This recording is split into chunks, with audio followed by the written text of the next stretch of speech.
Hello po sa inyong lahat mga ka-crypto. Ako po si Pinoy Crypto Trader at sa video na ito ay atin pong pag-uusapan ang tungkol sa balitang ito. Kung saan ang sabi rito ay meron daw pong isang kilalang analyst ang nakapagsabi na malabo raw po na maulit ang 61,000% na increase or price increase ni XRP. Ayan, na naganap po noong taong 2017. Ayan, alamin po natin ang kanyang mga basehan kung bakit niya nasabi ito. Pero bago po tayo magpatuloy ay nais ko lamang pong bigyang linaw ang aking disclaimer kung saan ang nilalaman po ng video na ito ay hindi po ito isang financial advice. For education and information purposes lamang po ang layunin nito. Maliban po dito ay nais ko na rin pong magbigay babala na wala pong kahit anumang group chat ang Pinoy Crypto Trader. Yan, sabi po rito, a prominent crypto analyst with username Crypto Insight UK recently elaborated on the intriguing position of XRP in the crypto market while highlighting the digital assets and likelihood of re-engineering a 61,000% surge to another all-time high. Kaya yan, siya po si Crypto Insight UK.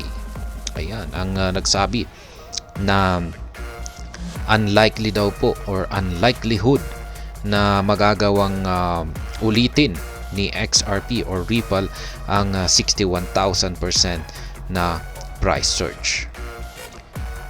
Before commenting on XRP's potential bullish outlook, the analyst acknowledged the widespread disapproval towards XRP in the crypto community.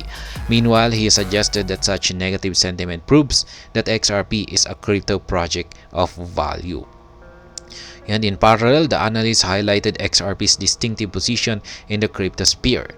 He reiterated that XRP is the only token with legal clarity, citing a US court ruling that is not a security. Yan, alam naman po natin siguro yan lahat.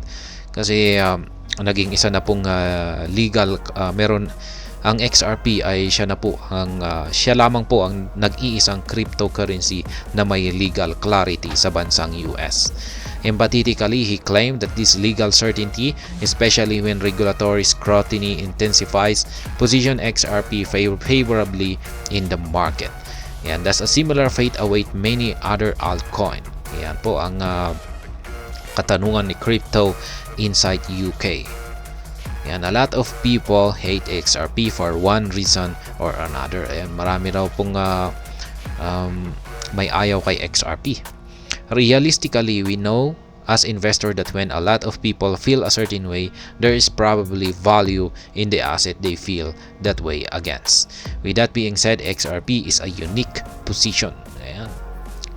Kakaiba daw po si XRP ayon kay Crypto Insight UK. Ayan, meron po siyang pinakita rito ng mga charts niya. 61,000% gain in 280 days, unlikely to repeat. Ayan na nga, ay mukhang hindi raw ito mangyayaring muli. Ayan, sa loob ng 280 days ay mukhang malabo na magkaroon ng 61,000% gain si Ripple. Meanwhile, a key aspect of Crypto Insights UK's analysis focused on the emotional aspect of holding XRP. He noted that many long-term holders expressed frustration amid extended periods of sideways movements and depreciation.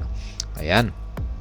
Ayon kay Crypto Insight ay marami raw po kasing yung factor daw po, kasi malaking factor na problema ngayon kay XRP ay yung emotional aspect ng pag-hold dito. Ayan, marami ng mga long-term holders ang ayan na nga, frustrated or na-disappoint or talagang sila na ay parang nawawalan na ng tiwala kay XRP dahil sa sobrang tagal nito ay ang ginagawa lamang nito ay nagsa-sideways na lamang o kaya ay bumabagsak. As a response, the analysts argued that XRP's historical pattern involves extended consolidation phases followed by explosive upward movements. He cited the 2017 or 2018 case where XRP saw remarkable gains of 61,000% in 280 days to an all-time high. Kaya yan naman po yung mga prediction niya. Ayan. Meanwhile, he doubted the possibility of XRP replicating such a daring percentage gain in the coming bull run. He consented that the crypto market is a speculative sphere, therefore the prospect of 61,000% surge resurfacing cannot be ruled out. Yan naman po yung sariling opinion ni Crypto Insight UK, kung saan ay dito raw po sa paparating na bull run ay mukhang malabo raw po na magkaroon tayo ng 61,000% surge dito kay Ripple or XRP. Furthermore, despite acknowledging the difficulty of predicting whether such astronomical gains could happen again, Crypto Insight drew attention to XRP's 3-year of consolidation relative to other cryptocurrencies.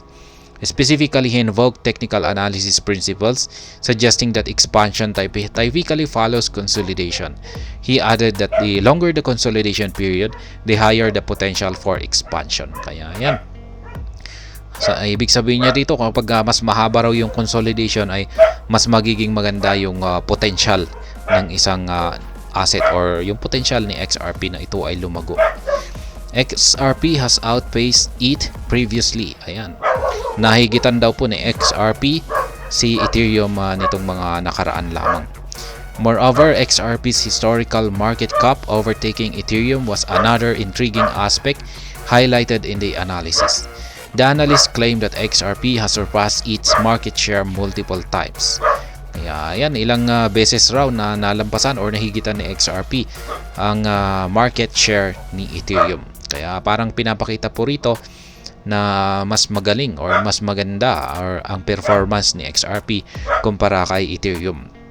Yan, at alam naman po natin na si Ethereum ay matagal na po siya na siya po yung talagang sumusunod kay Bitcoin.